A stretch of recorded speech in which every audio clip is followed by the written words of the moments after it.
I'm happy to welcome you to this Prezi on research skills. This Prezi includes a research paper, or essay example, information on library resources, ways to find appropriate sources, and some take-home points. Many university assignments will require you to conduct research using credible academic sources such as books, articles, and some internet sites. You may have used these kinds of resources in high school, but the research process is much different now that you're attending university.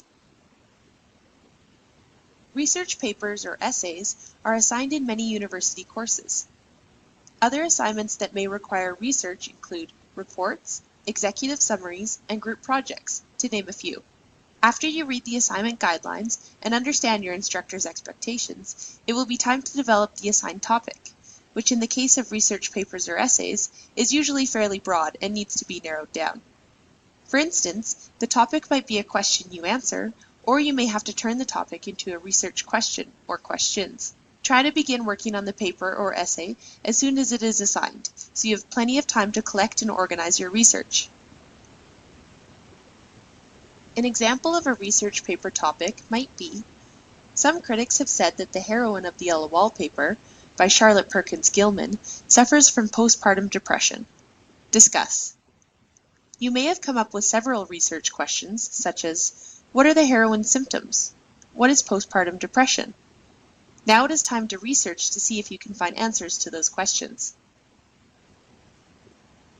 You can make a trip to the library to do some preliminary research and perhaps develop even more research questions. You may even want to look at the Prezi on collecting preliminary research for some helpful tips. The library reference desk faculty can direct you toward high-quality resources from reputable, peer-reviewed databases that will aid you in your research. There are also librarians who specialize in programs of study at MacEwan University. They understand that research skills change across curricula, so they can provide you with guidance appropriate to your course of study. You can then read your research with the goal of forming a reasonable argument, that is, a working thesis, and use your sources to support that argument for the research paper.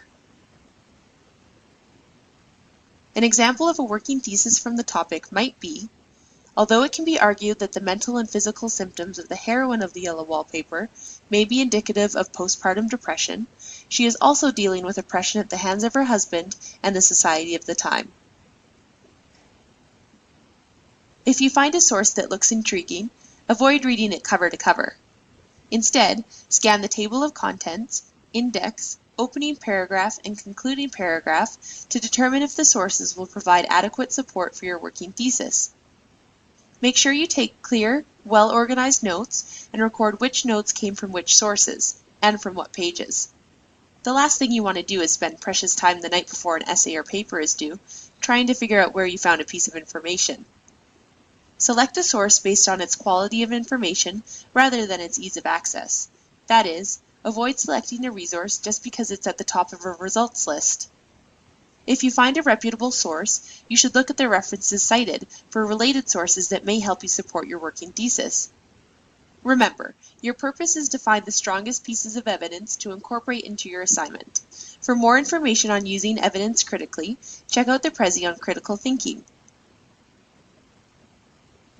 If you are unable to make a trip to the library, you can always check out their website.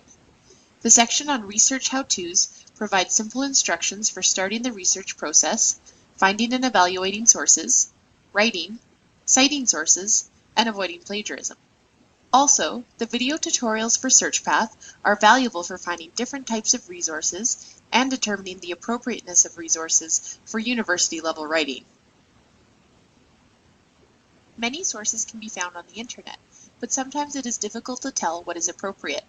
Try to find websites that are published by a recognized organization or government body, such as the Canadian Diabetes Association or Statistics Canada.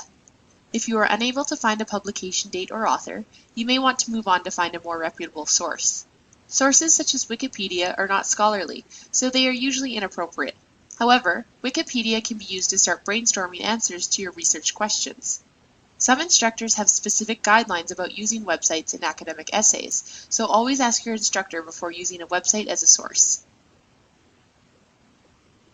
It can be overwhelming when you have collected research and start to combine your sources' information and your own analysis to answer your research questions and further develop your working thesis. Writing and Learning Services consultants can aid you in the process of synthesizing your research. You may want to view the Prezi series on the writing process before you book a one-on-one appointment.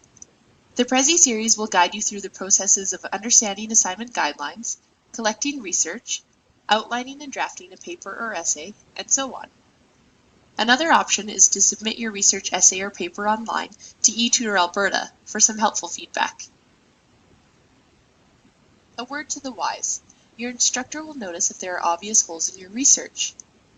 If you noticed while writing your paper or essay that certain points need more evidence, that you need more ideas to meet your word requirements, or that your ideas still need to be tied together in a way that makes sense, now is the time to head back to the library and search for more sources to fill in those gaps. Note that doing additional research might be more time-consuming than doing your initial research because you will likely have already found all of the obvious sources. Additional research might require more sleuthing to find bits of information that are in sources that may not immediately look helpful. As you find additional research, you will have to revisit and revise the working thesis to create a final thesis statement. You want to leave plenty of time for the research process because it usually takes more time than you think. As an academic writer, it is essential that you credit the sources you have used. You must cite all of your sources, even if you are putting their ideas into your own words. Your ability to cite your sources properly indicates that you have done extensive research and that you are a fair scholar who is willing to give credit where credit is due. There is lots of information on citing and documenting sources on the Writing and Learning Services website, including how to use specific citation styles. Thank you for viewing this presentation on research skills. Have a great day.